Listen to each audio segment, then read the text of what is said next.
جس بات کو ہم اپنے دل میں یقین کر لیں اور سچ اور صحیح مان لیں اس کو عقیدہ کہتے ہیں۔ السلام علیکم ورحمۃ اللہ وبرکاتہ۔ پچھلی ویڈیو میں ہم نے جانا تھا کہ درست عقیدہ کیوں ضروری ہے، لیکن سوال یہ ہے کہ اگر کسی شخص کا عقیدہ ہی درست نہ ہو تو کیا اس کی عبادت اللہ کے یہاں قبول ہوگی؟ اور اسلام کا سب سے پہلا اور بنیادی عقیدہ آخر ہے کیا؟ کیا کلمہ طیبہ صرف پڑھ لینے کا نام ہے یا اس کے پیچھے ایک مکمل عقیدہ اور طرز زندگی موجود ہے؟ آج کی ویڈیو میں ہم عقائد کے پہلے موضوع یعنی کلمہ طیبہ کے عقیدے کو قرآن و سنت کی روشنی میں سمجھیں گے۔ تو آئیے شروع کرتے ہیں۔ نحمدہ ونصلی علی رسولہ الکریم، اما بعد فاعوذ باللہ من الشیطان الرجیم، بسم اللہ الرحمن الرحیم۔ عقیدے میں سب سے پہلی چیز کلمہ طیبہ ہے، کیونکہ یہی وہ بنیاد ہے جس پر پورا اسلام قائم ہے۔ اگر بنیاد مضبوط ہوگی تو ایمان بھی مضبوط ہوگا، اور اگر بنیاد میں کمزوری ہوگی تو عبادتیں بھی متاثر ہوں گی۔ کلمہ طیبہ کیا ہے؟ کلمہ طیبہ یہ ہے: لا الہ الا اللہ محمد رسول اللہ۔ ترجمہ: اللہ کے سوا کوئی معبود نہیں اور حضرت محمد مصطفیٰ صلی اللہ علیہ وسلم اللہ کے رسول ہیں۔ یہ صرف چند الفاظ نہیں بلکہ ایک مسلمان کے پورے عقیدے کا خلاصہ ہے۔ اس کلمے میں دو بنیادی عقائد بیان کیے گئے ہیں، پہلا عقیدہ توحید اور دوسرا رسالت۔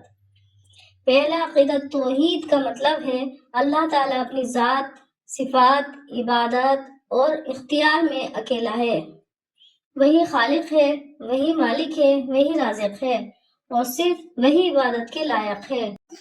اللہ تعالیٰ فرماتے ہیں: وَمَا أَرْسَلْنَا مِن قَبْلِكَ مِن رَّسُولٍ إِلَّا نُوحِي إِلَيْهِ أَنَّهُ لَا إِلَٰهَ إِلَّا أَنَا فَاعْبُدُونِ۔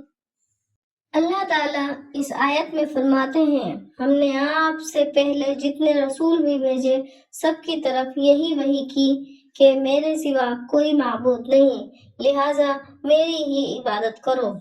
عبادت کیا ہے؟ اللہ کو معبود سمجھ کر جس طریقے سے ہم اپنی انتہائی عاجزی، ذلت، فقیری، محتاجی اور تابعداری کا اظہار کرتے ہیں اس کو عبادت کہا جاتا ہے۔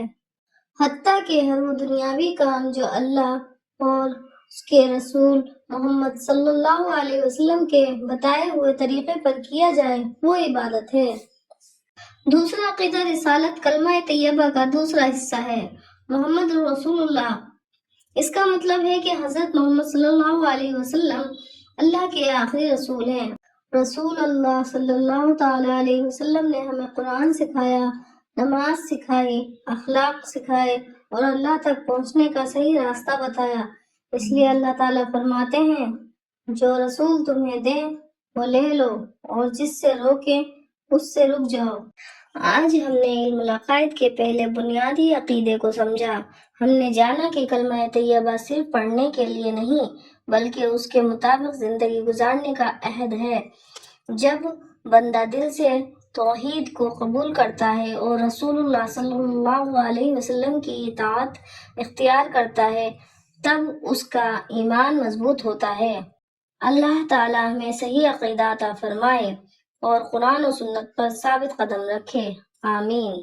اگر آپ علم العقائد کو آسان انداز میں قرآن و سنت کی روشنی میں سیکھنا چاہتے ہیں تو ہمارے چینل دین ریکارڈ کو سبسکرائب ضرور کریں۔